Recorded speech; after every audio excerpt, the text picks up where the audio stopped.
रमजान का पाक महीना, जिसमें इस्लाम धर्म की चौथी आसमानी कतेब कुरान ए पाक हजरत मोहम्मद जी पर नाजिल हुई, जिस पर पूरा मुस्लिम समाज ईमान रखता है। और इस पाक महीने में इस्लाम धर्म का बच्चा बच्चा अल्लाह की रहमत और नेमत का शुक्र अदा करता है। लेकिन कहा जाए कि मुस्लिम समाज इसी पाक पुस्तक के विपरीत इल्म रखता है, तो शायद कोई मुसलमान भाई यकीन कर पाए। तो आज हम अपनी इस वीडियो में इसी बात पर कुरान ए पाक से बात करने वाले हैं। दर्शकों, मुसलमान समाज में धारणा है कि एक बार सभी मरते जाएंगे, उन्हें कब्रों में दबाते जाएंगे। जब खरबों वर्ष बाद कयामत आएगी तो अल्लाह उन्हें जीवित करके उनके कर्मों के आधार पर जन्नत यानी स्वर्ग या जहन्नुम, दोज़ख यानी नरक में भेजेगा। अर्थात पुनर्जन्म के विषय में जैसा हिंदू धर्म में माना जाता है, वैसा हमारे इस्लाम धर्म में जन्म के बाद मृत्यु, फिर जन्म, फिर मृत्यु अर्थात पुनर्जन्म नहीं होता। जबकि बाखबर संत रामपाल जी महाराज अपने सत्संगों में बताते हैं कि मुस्लिम समाज की पुनर्जन्म को लेकर जो धारणा है वह गलत है, क्योंकि पुस्तक जीवनी हजरत मोहम्मद सल्लल्लाहु अलैहि वसल्लम के पेज 165 से 166 पर हजरत मोहम्मद जी ने अपनी आसमान की यात्रा के विषय में बताया है कि आज रात बुराक नामक एक जानवर आया, उस पर बैठकर मैंने बैतुल मकदिस की सैर की। वहां पहुंचा तो नबियों की जमात आई, उनमें इब्राहिम अलैहि भी थे, मूसा और ईसा अलैहि भी थे। मैंने उन सबको नमाज भी पढ़ाई। फिर इसी पुस्तक जीवनी हजरत मोहम्मद सल्लल्लाहु अलैहि वसल्लम के पेज 169 से 170 पर हजरत मोहम्मद जी द्वारा बताए गए प्रकरण में लिखा है कि प्यारे नबी अर्थात हजरत मोहम्मद जी अपने सच्चे साथियों के बीच बैठे। अल्लाह ने उनको जो बड़ी बड़ी नेमतें दी थीं, उनका जिक्र करने लगे। बैतुल मकदिस से आकाश पर जाने का हाल भी सुनाया। वहाँ कुदरत के जो जलवे देखे थे उनको भी बयान किया। हजरत मोहम्मद जी ने फरमाया कि इस तरह हजरत जिब्रील अलैहि मुझे पहले आकाश पर ले गए। वहाँ इंसानों के बाप हजरत आदम अलैहि मिले। उनका हाल यह था कि जब दाईं ओर देखते तो खिल उठते और हंसने लगते, और बाईं ओर देखते तो मारे गम के आंसू भर लाते, क्योंकि दाईं ओर उनकी नेक औलाद के कर्म थे और बाईं ओर बुरी औलाद के। हजरत आदम अलैहि ने हजरत मोहम्मद जी को देखा तो बोले, तुम्हारा आना मुबारक, ए नेक नबी, ए नेक बेटे। आपने पूछा, जिब्रील यह कौन है? उन्होंने जवाब दिया, ये आदम अलैहि हैं, सारे इंसानों के बाप। फिर जिब्रील हजरत मोहम्मद जी को दूसरे आकाश पर ले गए, फिर तीसरे पर, इसी तरह आगे बढ़ते गए। आप जिस नबी के पास से गुजरते, ये मनमोहक शब्द कानों में गूंजते, तुम्हारा आना मुबारक, ए नेक नबी, ए नेक भाई। इसी तरह हजरत मोहम्मद जी 7वें आकाश पर पहुंच गए। वहां हजरत इब्राहिम अलैहि मिले। देखते ही बोले, तुम्हारा आना मुबारक, ए नेक नबी, ए नेक बेटे। आप आगे बढ़े और आगे बढ़े और बढ़ते ही गए। रास्ते में सौंदर्य के रूप भी देखे और प्रकोप के दृश्य भी। हजारों फरिश्ते भी नजर आए जो सजदे में पड़े हुए रब का गुणगान कर रहे थे। बढ़ते बढ़ते आप अल्लाह के सिंहासन के करीब पहुंच गए। वहां आप पर और आपकी उम्मत पर 50 नमाजें फर्ज हुई। वापस हुए तो हजरत मूसा अलैहि के पास से गुजर हुआ। कहिए, क्या फर्ज हुआ उम्मत पर? उन्होंने देखते ही पूछा। प्यारे नबी मोहम्मद जी बोले, 50 नमाजें। मूसा बोले, लौट कर जाइए और रब से कमी करने की दरखास्त कीजिए। आप वापस गए और कमी करने की दरखास्त की। अल्लाह ने आधी नमाजें कम कर दी। वापसी पर फिर हजरत मूसा से मुलाकात हुई। उन्होंने सुना तो फरमाया, फिर जाइए और कमी की दरखास्त कीजिए, इतनी नमाजें भी उम्मत पर कठिन होंगी। आप फिर लौट गए और कमी का अनुरोध किया। इस तरह अल्लाह ने 5 नमाजें कर दी और फरमाया, ये 5 नमाजें हैं, लेकिन सवाब इनका 50 ही का है। मेरे फैसले बदला नहीं करते। पूरी रात बीत गई और आपके प्यारे साथी बैठे रहे। आपने आकाश पर जो जो दृश्य देखे थे, खुदा की कुदरत के जो जो जलवे नजर आए थे, उन्हें आप पूरी दिलचस्पी के साथ सुना रहे थे, साथ ही मजे ले लेकर सुन रहे थे।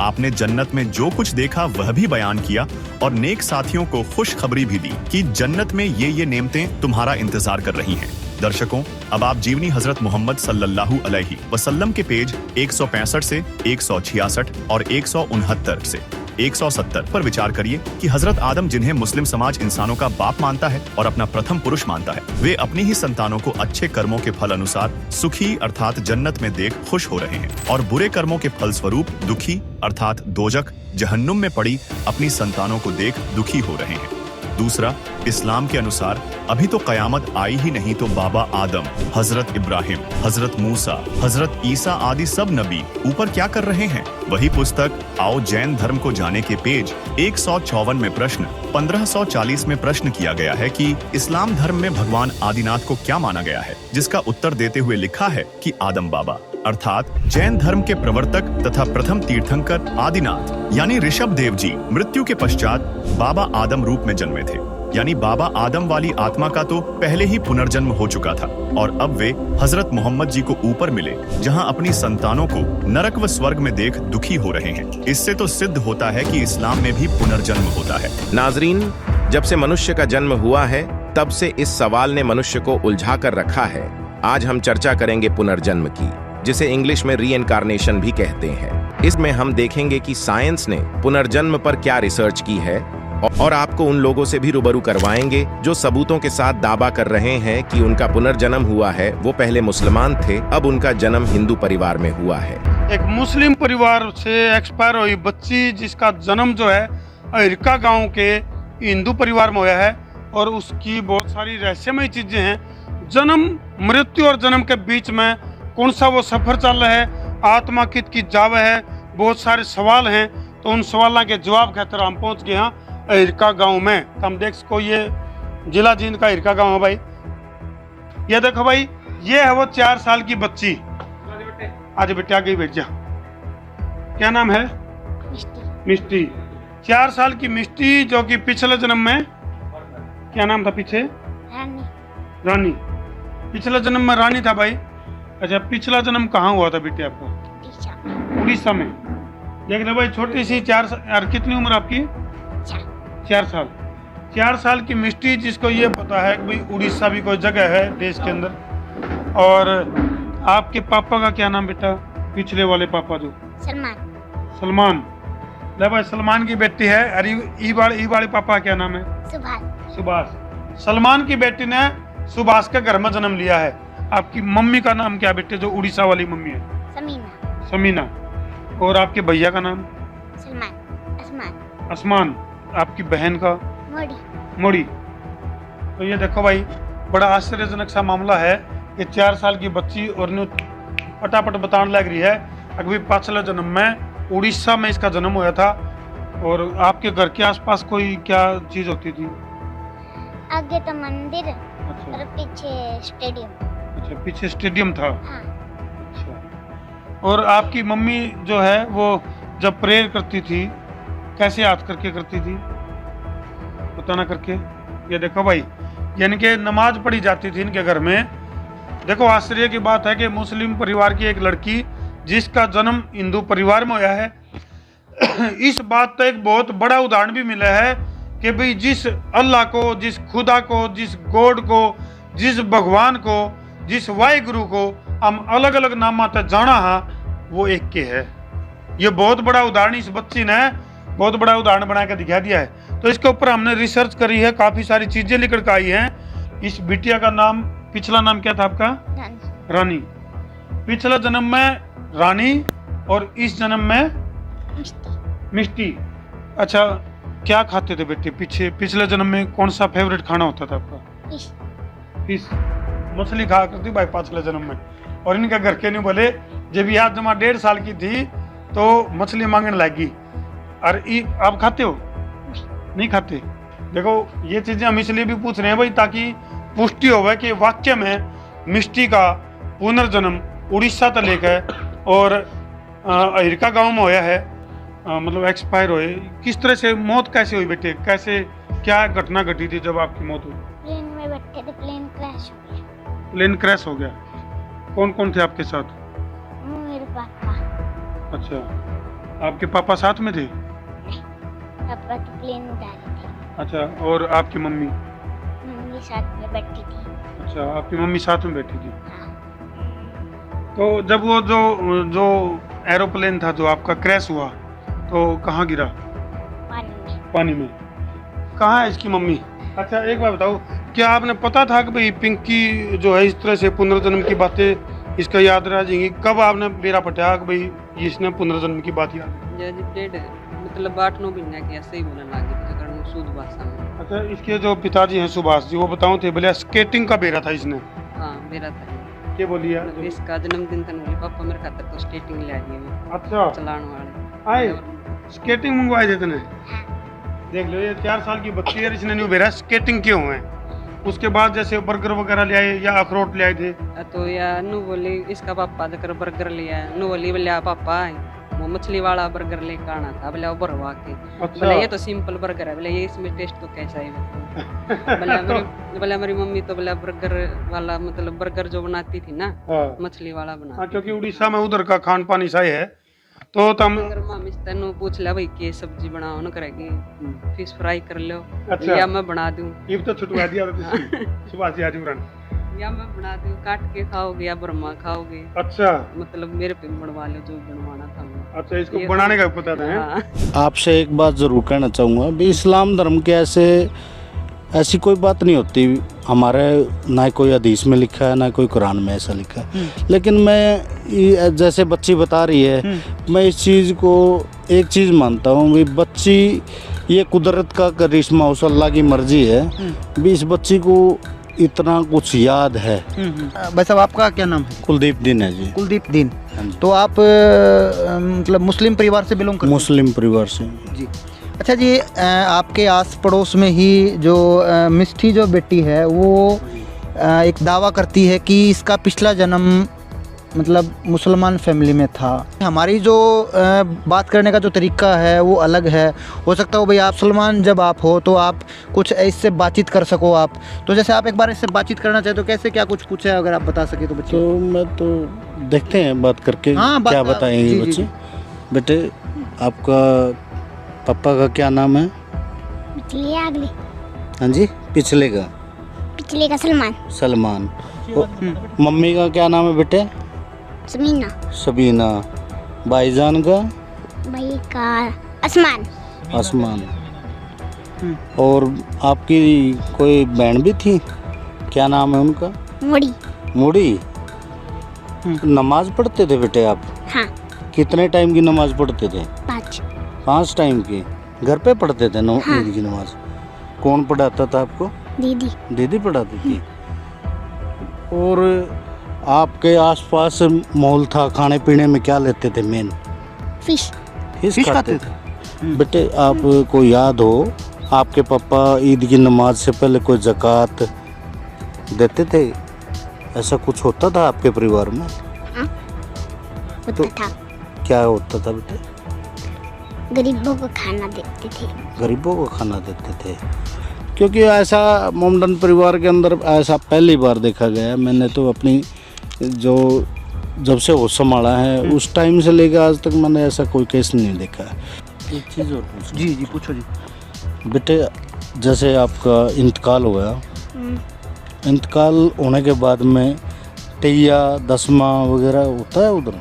तैये को क्या करते हो आपको पीछे की याद है बेटे? या तो उसको सुबह की दूध देते हैं या शाम को दूध देते हैं? मरने के बाद पूछ रहा हूँ मैं, जैसे इंतकाल हो गया 1 बजे। वो तो 10वें की होगी। देखो जी जैसे ये बता रही है भी 1 बजे होती है, तो 10वें की दूध हमारे 1 बजे 1:30 बजे दुआते हैं। 2 बजे के बाद दूध फातिया होता है। तैये पे सुबह होता है, जैसे इन्होंने बोला अभी सुबह करते। तो इन चीज़ों से मैं थोड़ा सहमत हूँ भी, ये मोमडन परिवार से संबंध है बिल्कुल है। नाजरीन, पुनर्जन्म के मामलों को और भी गंभीर बना दिया जब वैज्ञानिकों ने भी अपनी रिसर्च में एक नहीं हजारों केसों में पुनर्जन्म की कहानियों को एकदम सटीक पाया। नाजरीन, हैरत अंगेज बात यह है कि मुस्लिम मौलाना स्कॉलर्स बताते हैं कि इंसान का दोबारा जन्म नहीं होता। हम नहीं मानते पुनर्जन्म को, और आसमानी किताबों, कुरान मजीद और वेदों में भी कहीं भी प्रमाण नहीं है कि पुनर्जन्म होता है। लेकिन नाजरीन, जब आप हमारी इस वीडियो को देखेंगे तो आपके होश फाख्ता हो जाएंगे।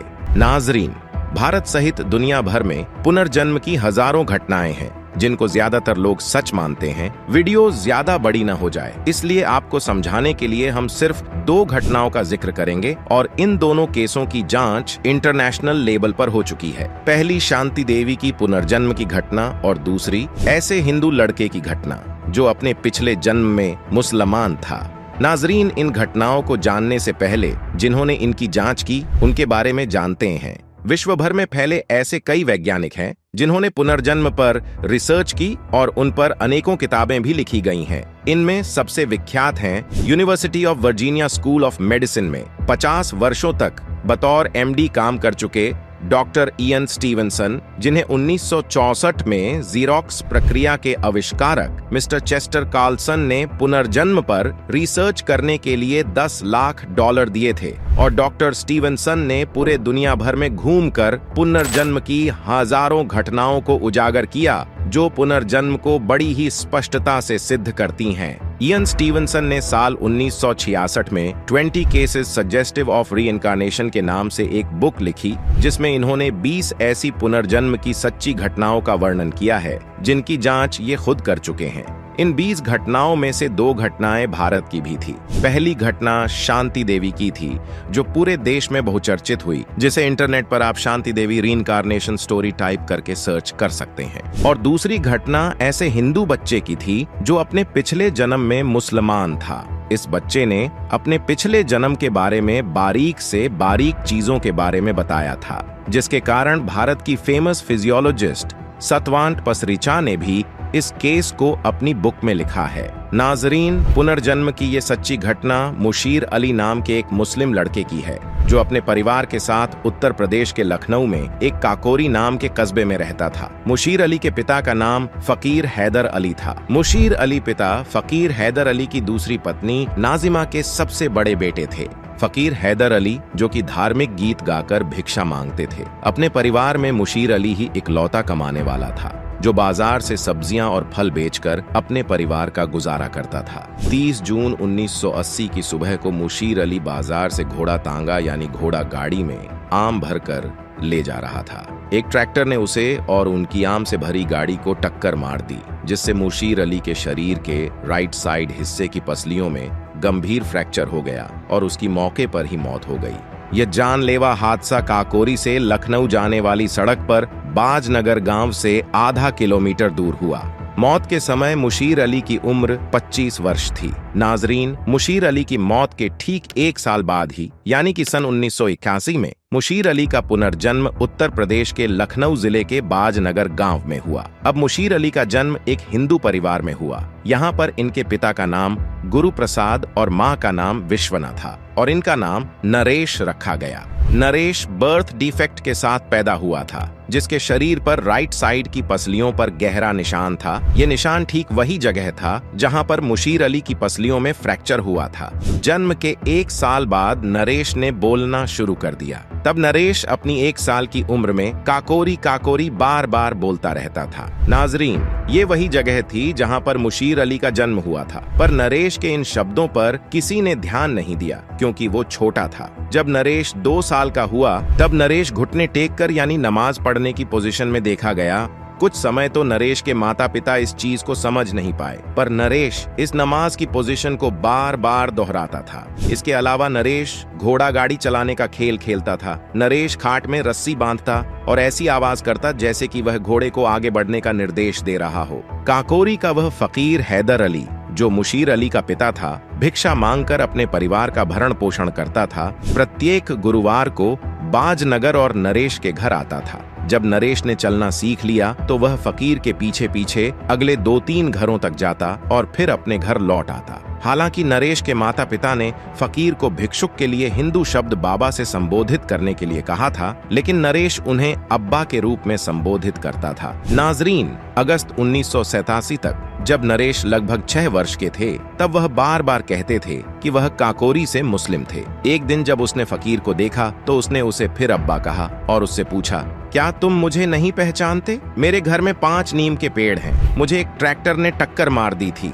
उसने फकीर से उसे घर ले जाने के लिए कहा। भ्रमित फकीर ने उसका अनुरोध अस्वीकार कर दिया, क्योंकि फकीर हैदर अली मुस्लिम होने के कारण पुनर्जन्म पर विश्वास नहीं करते थे। अगली सुबह नरेश ने अपनी माँ को मजबूर किया कि वह उन्हें काकोरी में फकीर हैदर अली के घर ले जाएं। नरेश ने खुद काकोरी में अपने घर का रास्ता बताया। वहां नरेश ने फकीर हैदर अली को फिर से मेरे अब्बा कहा। और उसने फकीर हैदर अली की पत्नी नाजिमा को अम्मी कहा। उन्होंने मुशीर के भाइयों और एक बहन को भी पहचान लिया जो अपने पति के साथ मौजूद थी, जिसे उन्होंने अपने नाम से बुलाया, मोहम्मद इस्लाम। उसने नजीमा से पूछा, मेरा छोटा भाई नसीम कहाँ है? जब उसने उसे बताया कि वह सो रहा है तो नरेश उसके पास गया और उसे जगाया। जैसे ही नसीम अपने होश संभालने की कोशिश कर रहा था, नरेश ने उसे गले लगा लिया और चूमना शुरू कर दिया। जब नरेश से पूछा गया कि उसके कितने भाई बहन हैं, तो उसने जवाब दिया, 5 भाई 6 बहनें। बहनों में से एक सौतेली बहन है। यह उस समय के संबंध में सही था जब मुशीर जीवित थे।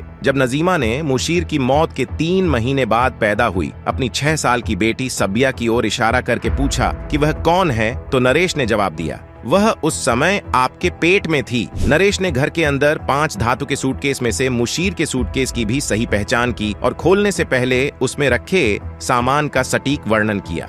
फकीर हैदर अली और उसकी पत्नी ने यह भी नोट किया कि नरेश की छाती में उसी स्थान पर हल्का सा अवसाद था जहां मुशीर की छाती पर उसके घातक दुर्घटना से घाव हुआ था। नरेश ने अपने पिछले जन्म के गांव काकोरी के कई लोगों को पहचान लिया जो फकीर हैदर अली के घर पर इकट्ठे हुए थे। उन्होंने जाहिद नाम के एक व्यक्ति की पत्नी से भी पूछा कि क्या उसने फकीर को वे 300 रुपए लौटा दिए हैं जो उसने यानी अपने पिछले जन्म मुशीर अली ने जमा किए थे। मुशीर अली ने वास्तव में वह राशि जाहिद के पास जमा कर दी थी जिसने मुशीर अली की मृत्यु के 3 दिन बाद उसे वापस कर दिया था। जब फकीर हैदर अली के परिवार ने नरेश को 5 रुपए के साथ वापस भेजने की तैयारी की तो उसने पूछा, तुम्हारा क्या मतलब है कि तुम मुझे चाय और अंडे दिए बिना ही भेज दोगे? मुशीर अली को चाय और अंडों का बहुत शौक था और वह हर दिन इन्हें खाता था। नरेश की अंडे की मांग इसलिए महत्वपूर्ण थी क्योंकि शाकाहारी हिंदू होने के कारण उनका परिवार अंडे नहीं खाता था। नाजरीन, फकीर हैदर अली जो नरेश के पिछले जन्म के पिता थे, पहले पुनर्जन्म पर विश्वास नहीं करते थे,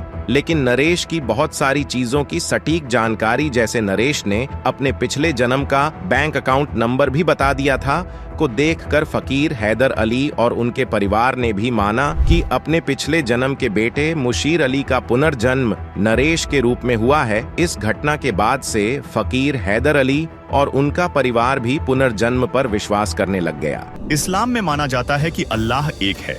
हिंदू धर्म के अनुसार अन्य देवी देवता नहीं है। तो हजरत मोहम्मद जी ने तो ऊपर हजारों फरिश्ते यानी देवता देखे थे, तो इससे तो मुस्लिम समाज की यह धारणा भी गलत सिद्ध हुए कि अन्य देवी देवता नहीं है। दर्शकों, यह वैसे ही है जैसे हमारे देश की संसद में 545 सांसदों की सीट फिक्स है, जबकि देश का प्रधानमंत्री केवल एक होता है। इसी तरह कादिर अल्लाह तो एक है, लेकिन अन्य देवी देवता भी हैं, जिसकी विस्तृत जानकारी जानने के लिए आप डॉक्टर जाकिर नाइक और बाखबर संत रामपाल जी महाराज के मध्य हुई ज्ञान चर्चा को अवश्य देखें, जिसकी प्लेलिस्ट हमने इसी वीडियो के डिस्क्रिप्शन में दे रखा है। दर्शकों, इसके अलावा बाखबर संत रामपाल जी अपने सत्संगों में बताते हैं कि जिस पाके कुरान पर पूरा मुस्लिम समाज ईमान रखता है, उसी पाके कुरान यानी कुरान मजीद सूरत अल बकरा 2 की आयत नंबर 243 में लिखा है, तुमने उन लोगों के हाल पर भी कुछ विचार किया जो मौत के डर से अपने घर बार छोड़कर निकले थे और हजारों की तादाद में थे। अल्लाह ने उनसे कहा, मर जाओ। फिर उसने उनको दोबारा जीवन प्रदान किया। हकीकत यह है कि अल्लाह इंसान पर बड़ी दया करने वाला है, मगर अधिकतर लोग शुक्र नहीं करते। फिर कुरान मजीद सूरत मुल्क की 67 की आयत नंबर 2 में कहा है कि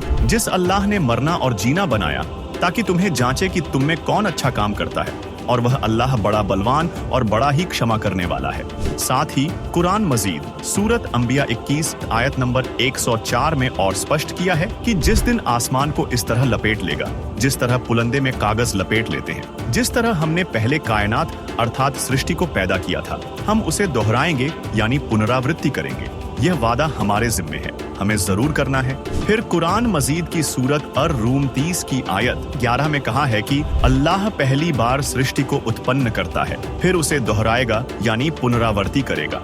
दर्शकों, कुरान मजीद की उपरोक्त आयतों पर जरा विचार करिए कि जिसने हजरत मोहम्मद जी पर पाक ए कुरान नाजिल की, वह स्वयं कह रहा है कि हमने जैसे पहले कायनात को पैदा किया था उसे दोहराएंगे और यह वादा हमारे जिम्मे है जिसे हम जरूर करेंगे। तो इससे तो सिद्ध है कि इस्लाम में भी पुनर्जन्म होता है। वही कुरान मजीद की सूरत काफ 18 की आयत 47 से 49 में कहा है कि जिस दिन हम पहाड़ों को हटा देंगे यानी नष्ट कर देंगे और तुम जमीन को देख लोगे कि खुला मैदान पड़ा है, और हम लोगों को बुलावेंगे और उनमें से किसी को नहीं छोड़ेंगे, और सब तुम्हारे परवरदिगार के सामने पेश किए जाएंगे और उनसे कहा जाएगा कि कहो जैसा हमने तुमको पहले पैदा किया था वैसे ही तुम हमारे सामने आए हो। लेकिन तुमने तो यह ख्याल कर रखा था कि हमने तुम्हारे लिए कयामत का कोई वक्त मुकर्रर ही नहीं किया, और किताब खोलकर रखी जाएगी तो तुम गुनाहगारों को देखोगे कि जो कुछ उसमें लिखा होगा उससे डर रहे होंगे और कहेंगे, हाय शामत, ये कैसी किताब है कि न छोटी बात को छोड़ती है न बड़ी को, मगर उसे लिख रखा है और जो अमल किए होंगे सबको हाजिर पाएंगे और तुम्हारा परवरदिगार किसी पर जुल्म नहीं करेगा।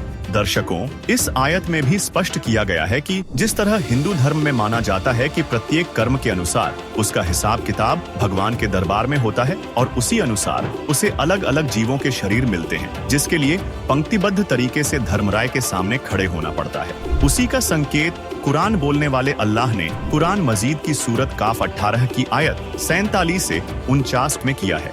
इसी विषय में संत गरीबदास जी ने कहा है, तुमने उस दरगाह का महल नहीं देखा, धर्मराय के तिल तिल का लेखा।